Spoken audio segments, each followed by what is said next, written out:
porque nos había vendido, ya les vendió los terrenos. En el pueblo de San Pedro de las Colonias se han registrado diversos acontecimientos históricos de suma relevancia, no solo para el desarrollo del municipio, sino para el país mismo. En el año de 1908, en esta ciudad, se publicó la primera edición del libro La Sucesión Presidencial, cuyo autor, don Francisco Ignacio Madero González, lo concibió y escribió en nuestro entorno.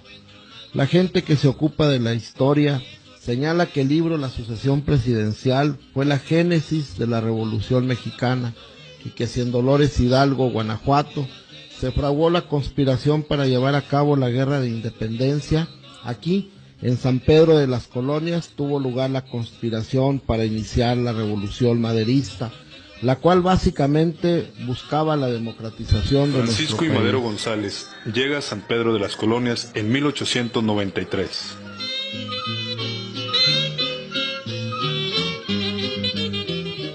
Con la intención de hacerse cargo de la administración de las haciendas algodoneras de su familia, las cuales se ubicaban en la parte baja del municipio. Es hijo de don Francisco Madero Hernández y de doña Mercedes González. Madero es parte de una familia cuyo patriarca, don Evaristo Madero, es una de las figuras del medio empresarial más importantes del siglo XIX. Los Madero, según algunos historiadores, son descendientes de una familia de hebreos sefarditas, de la parte portuguesa de la península ibérica. Su llegada a América no está precisada, pero se sabe que Evaristo, a su vez, es hijo de José Francisco Madero Axiola y de Victoria Elizondo. Con el paso del tiempo, José Francisco se va a vivir a Río Grande, Coahuila, donde del matrimonio nace Evaristo Madero Elizondo, quien se dedica desde su temprana juventud a las actividades financieras y empresariales. Evaristo Madero desarrolla una intensa actividad en los años de la Guerra Civil Americana. Aprovecha el conflicto para hacer jugosos negocios. En esos tiempos, trae algodón de Estados Unidos y lo regresa ya hecho telas. Adquiere posteriormente la fábrica de telas La Estrella de Parras de la Fuente y se convierte en un importante empresario textil. Don Evaristo contrae primeras nupcias con doña Rafaela Hernández, con quien procrea a su primogénito Francisco Madero Hernández, quien posteriormente engendraría al futuro apóstol de la democracia. Don Evaristo enviuda pronto y contrae nupcias con doña Manuela Farías Benavides, familiar de Catarino y Ángel Benavides, de quienes hablaremos más adelante.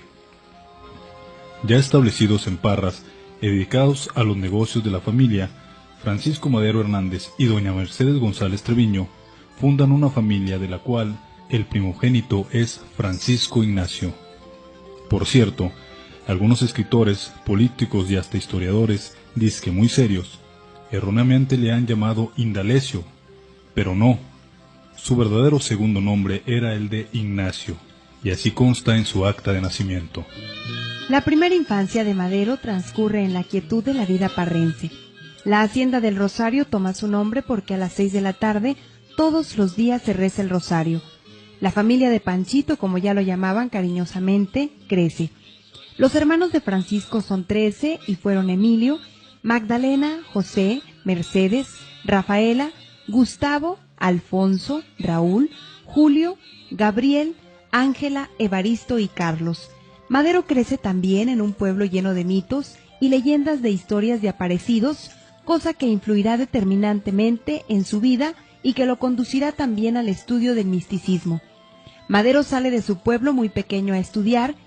Se podría decir categóricamente que radica más tiempo en San Pedro que en su hacienda natal. En 1886, Francisco y su hermano Gustavo salen a Nueva York para embarcarse a Europa.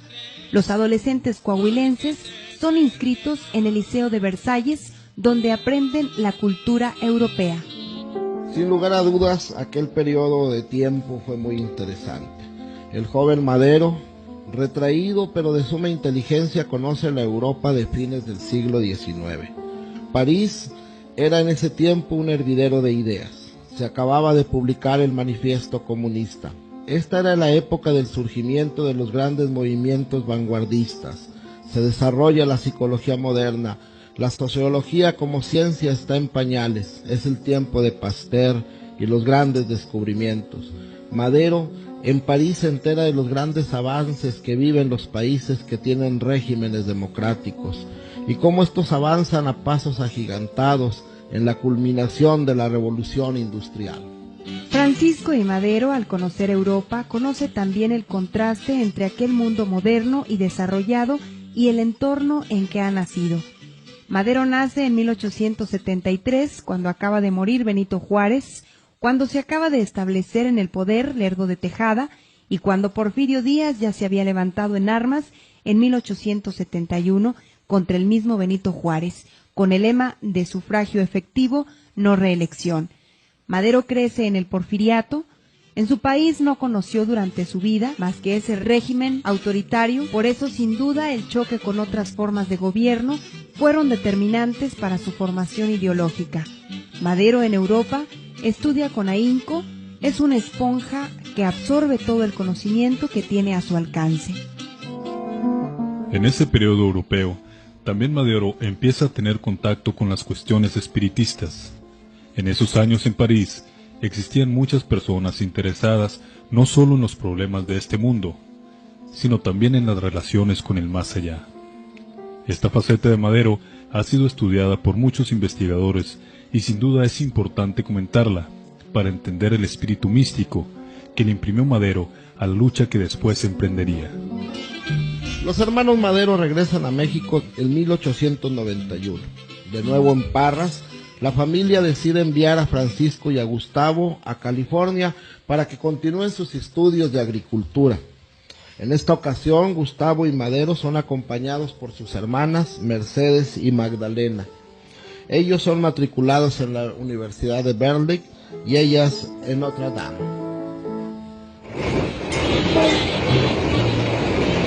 Por cierto, en este periodo las hermanas de Madero conocen en California a Sara Pérez Romero, quien conocería en 1893 a Francisco, su futuro marido. Por cierto, Sarita era 3 años mayor que el joven estudiante, pero este no fue obstáculo para que iniciaran un noviazgo en 1897 y que se prolongara por varios años. Madero regresa a México en 1892, después de haber estudiado agricultura, como mencionamos, en California. Para entonces, el joven Madero en Parras ya hablaba de la necesidad de realizar un cambio social en el país. Asombrado de lo que pasaba en Europa, Madero empezó a concebir la idea de que si en México se democratizaba al país, podría también convertirse nuestra nación en algo más desarrollado.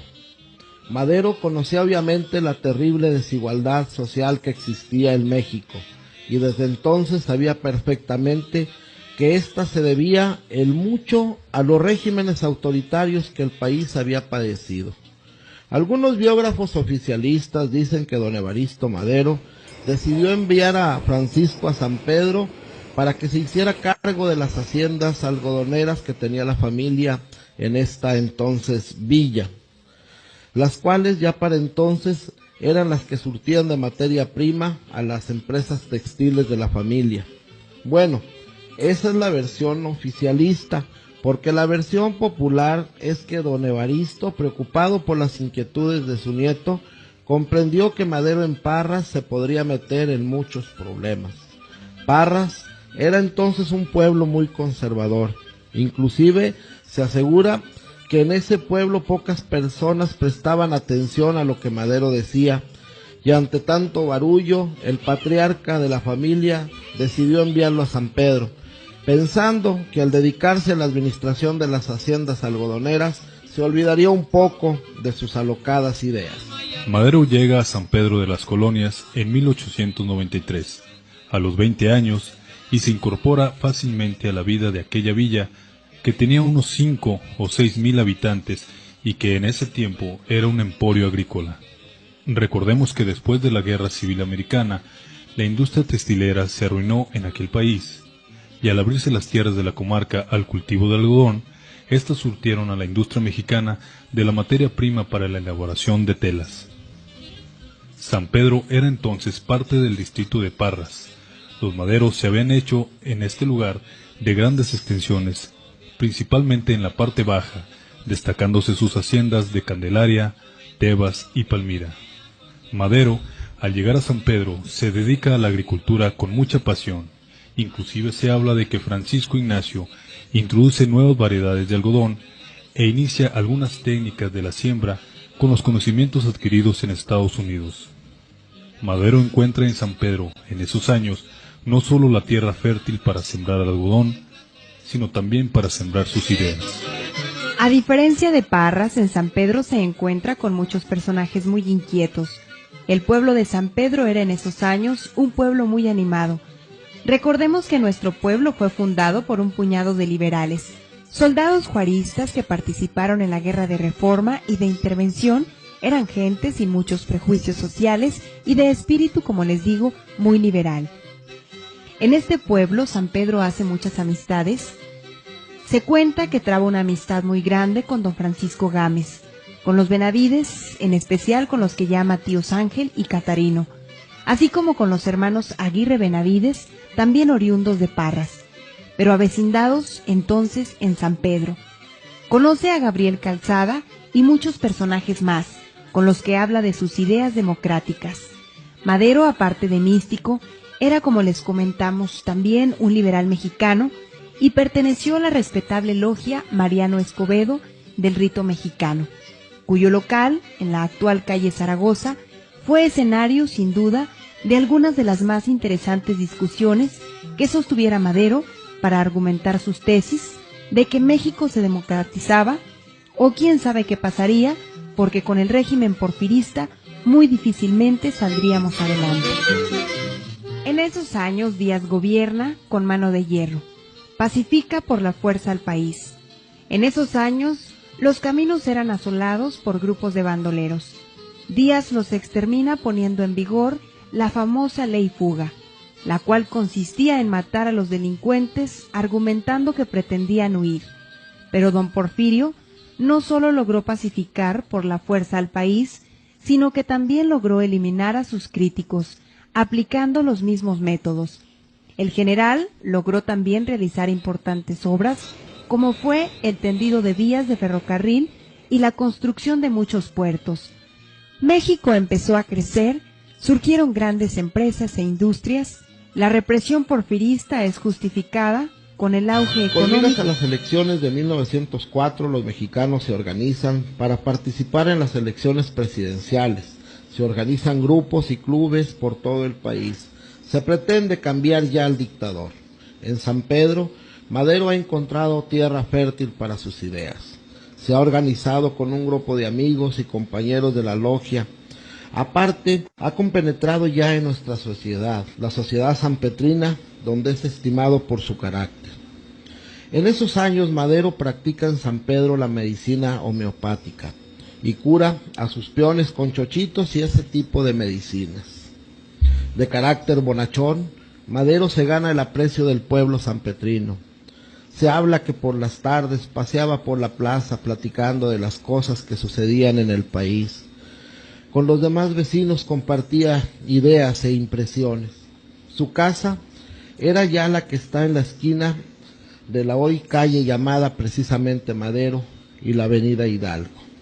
Se dice que por las tardes también salía y revisaba la tarea a los niños del pueblo que se acercaban a él y les daba 1 centavo a cada niño que había cumplido correctamente con sus deberes. Madero y sus compañeros participan en aquella elección y otra vez la mano dura se hace presente. Díaz gana su enésima reelección. Pero Madero y los suyos no se desaniman. Con miras a las elecciones estatales de 1905, se preparan, forman una red de clubes antireeleccionistas y lanzan en San Pedro como candidato a la presidencia municipal a don Francisco Rivas. En el estado, el partido de Madero compite contra el que fuera después padre de don Artemio del Valle Arizpe, don Artemio del Valle. Las elecciones, como se esperaba, fueron fraudulentas. El día de las elecciones se instala la mesa receptora de votos. La gente acude a sufragar en San Pedro por el señor Rivas, pero el gobierno hace fraude. Se pone otra ánfora y obligan a la gente a votar por el candidato porfirista. Esto es reprobado por Madero y sus seguidores. Madero medita las cosas y llega a la conclusión de que esto no puede seguir así, y empieza a concebir la idea de escribir un libro en el cual se trazarán las líneas para la formación de un gran movimiento nacional antirreeleccionista para participar en las elecciones presidenciales de 1910. El libro La sucesión presidencial es un brillante ensayo en el cual Francisco Ignacio Madero González hace un análisis profundo de los efectos nocivos que ha tenido para la nación mexicana la larga permanencia de don Porfirio Díaz en la presidencia de la República.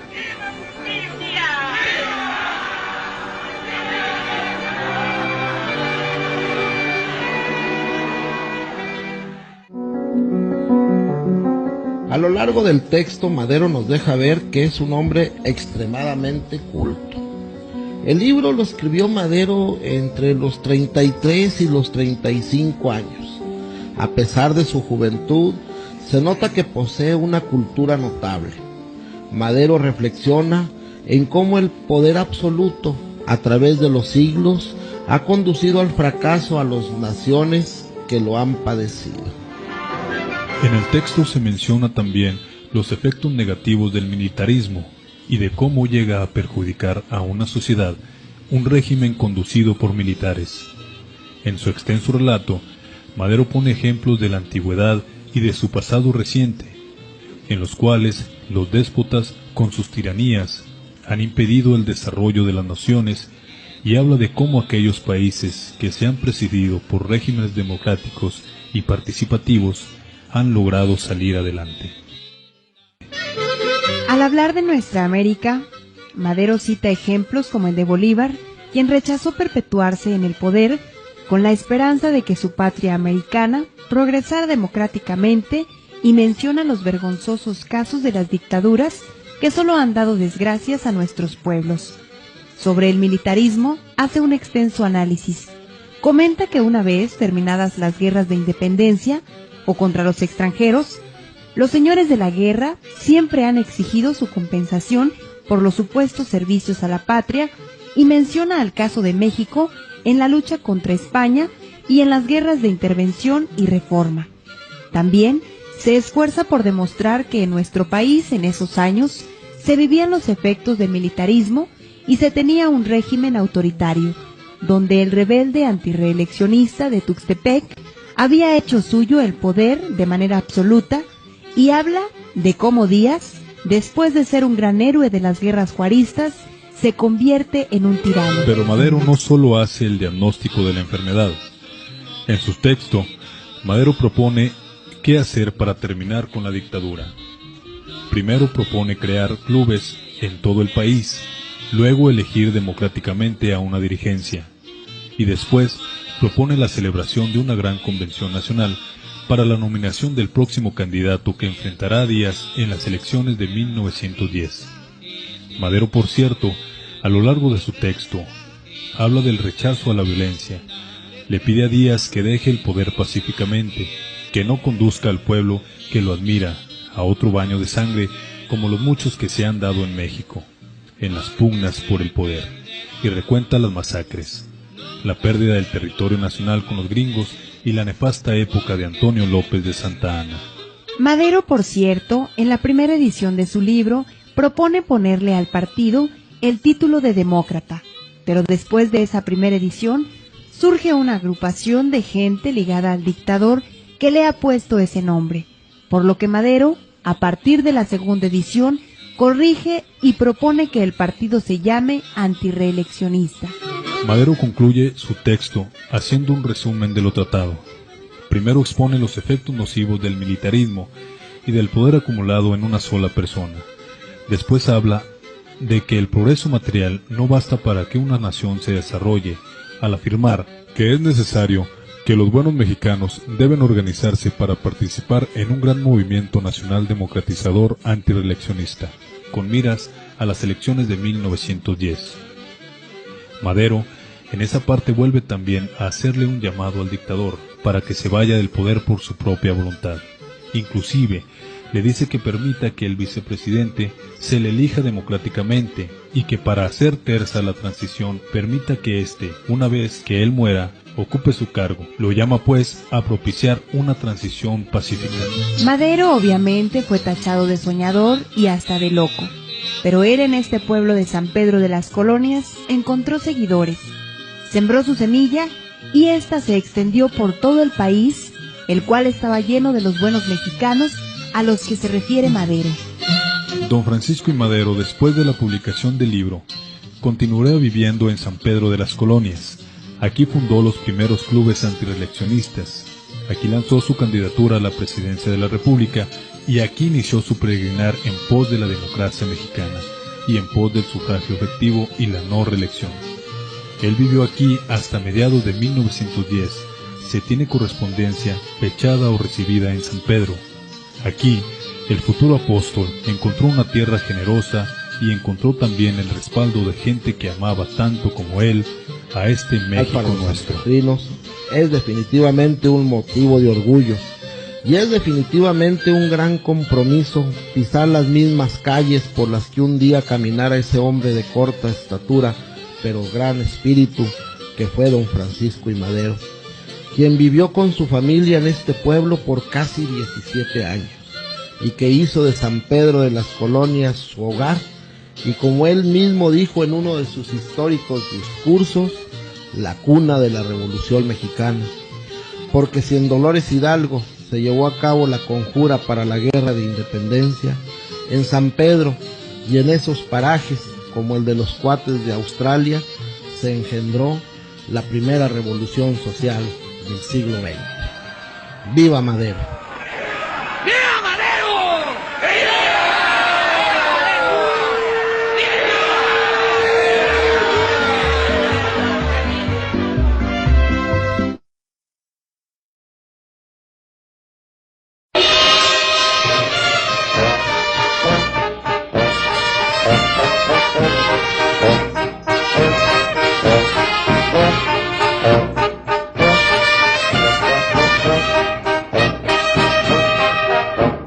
En 1910, diremos año primero, comenzó la oposición.